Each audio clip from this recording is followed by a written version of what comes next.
एक शहर में एक अमीर लड़की रहती थी जिसका नाम हुरिया था। बचपन में ही इसके वालिद और वालिदा का इंतकाल एक कार एक्सीडेंट में हो चुका था। इसके वालिद एक बहुत बड़े बिजनेसमैन थे। उनके गुजरने के बाद ये सब हुरिया ही संभालती थी। वो जितनी खूबसूरत थी इतनी ही संदिल भी थी। हुरिया अपने बड़े और शानदार बाग में चल रही थी जब उसकी नज़र एक छोटी सी लड़की पर पड़ी जो फटे पुराने कपड़ों में थी और रो रही थी। हुरिया इस लड़की के करीब गई। यहाँ क्या कर रही हो? हुरिया ने ठंडी आवाज में पूछा। लड़की ने अपनी आंखें पोंछकर कहा, मेरी माँ बीमार है और मेरे पास दवा के पैसे नहीं हैं। हुरिया ने नफरत से देखा और कहा, तुम जैसे लोग हमेशा कुछ ना कुछ मांगते रहते हैं, हमेशा परेशान करते हो। लड़की ने सर झुका लिया, आंसू इसके गालों पर बहते रहे। हुरिया ने थोड़ा सा सोचा, फिर अपने पर्स से कुछ पैसे निकाले और लड़की के हाथ में रख दिए। लेकिन ये तुम्हारे लिए आखिरी दफा है, समझी? हुरिया ने तीखी आवाज में कहा। लड़की ने आंखों में शुक्रगुजारी के आंसू भर कर कहा, शुक्रिया बाजी, अल्लाह आपको खुश रखे।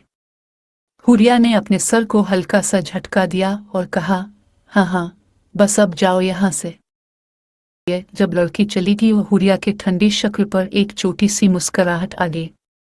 इसके तल्ख बातों के पीछे छुपे हुए इसके नेक दिल का किसी को पता नहीं चलता था।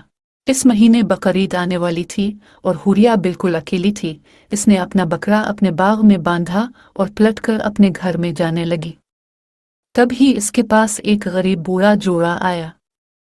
बेटी, हमारे पास रहने के लिए कोई जगह नहीं है, बूढ़ी औरत ने कहा। क्या तुम हमें अपने घर में पनाह दे सकती हो? औरत ने आजिज़ी से पूछा। हुरिया ने अपने सर को थोड़ा झुकाकर उन्हें देखा और ठंडी आवाज में बोली, तुम लोग इधर क्या कर रहे हो? ये जगह तुम्हारे लिए नहीं है। बूढ़ी औरत ने आंखों में आंसू लेकर कहा, बेटी, हमारे पास और कोई जगह नहीं है। हुरिया ने एक लम्हा सोचा और फिर उन्हें अपने घर में रहने की इजाजत दे दी। ईद से एक हफ्ता पहले हुरिया बहुत उदास होने लगी। वो उदासी में अपने बाग में बैठी थी, तभी वो बूढ़ी औरत इसके लिए चाय लेकर आई और उसके पास बैठ गई। बेटी, सब ठीक है? बूढ़ी औरत ने पूछा। जी, सब ठीक है, हुरिया ने अपना उदास चेहरा ठीक करते हुए कहा। मैं जानती हूँ कि तुम उदास हो, शायद मुझसे कहने पर तुम्हारा दिल थोड़ा हल्का हो जाए, बूढ़ी औरत ने मशवरा दिया। मुझे नहीं लगता ऐसा हो सकता है, हुरिया ने ठंडी आवाज में जवाब दिया। कोशिश कर सकती हो, बूढ़ी औरत ने फिर कहा। मुझे बस अपने माँ बाप की याद आ रही है। इस दुनिया में मेरा कोई नहीं। मेरे पास सिर्फ एक चचा थे, पर मेरे चचा और चची ने मुझे मारने की कोशिश की थी कुछ नौकरों को पैसे देकर। जब से मैं अकेली ही रहती हूँ, हुरिया ने उदासी से कहा। ये तो बहुत गलत बात है। अल्लाह उन्हें इसकी सजा जरूर देगा, बूढ़ी औरत ने हौसला देते हुए कहा। मैं तुम्हारे वालिद और वालिदा को तो जिंदा नहीं कर सकती, पर तुम्हें ये दे सकती हूँ, ये मैंने अपने हाथ से बनाई है। ईद का तोहफा समझ कर रख लो। हुरिया ने इस गुड़िया को ले लिया। वो बहुत प्यारी गुड़िया थी। इसने इसे अपने बिस्तर के बाजू वाले शेल्फ पर रख दिया और सो गई। वो रोज इस गुड़िया से बात करती और अपना दिल हल्का कर लेती। ईद की सुबह हुरिया ने देखा कि इसके बिस्तर पर एक नौजवान और बेहद खूबसूरत शख्स बैठा हुआ था। वो चीख कर बूढ़े जूड़े को बुलाने लगी, आप लोग जल्दी उधर आएं। ये लड़का कौन है? हुरिया चीख कर कहने लगी। जैसे ही वो बूढ़ा जोड़ा कमरे में आया, एक रोशनी चमकी और वो दोनों फरिश्तों में तब्दील हो गए। बेटी, हम फरिश्ते हैं। हमारी बेटी ज़ीबा की तुमने मदद की थी और जब से वो चाहती थी कि तुम उसके भाई से शादी कर लो, मगर हम सब ने शहर वालों से सुना था कि तुम बहुत संगदिल और मगरूर हो, इसलिए हम तुम्हें परखने आए थे।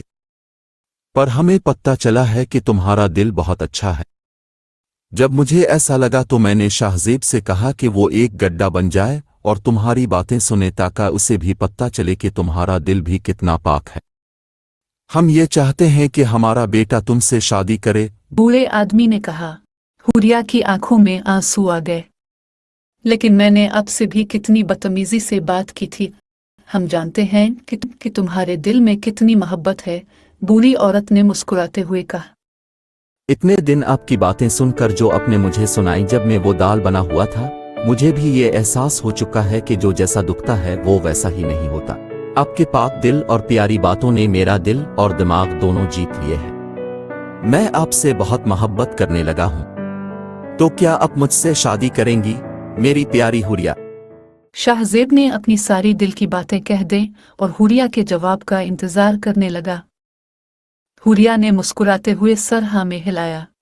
यह तो मेरी ईद का सबसे बेहतरीन तोहफा है, हुरिया ने मुस्कुराते हुए कहा।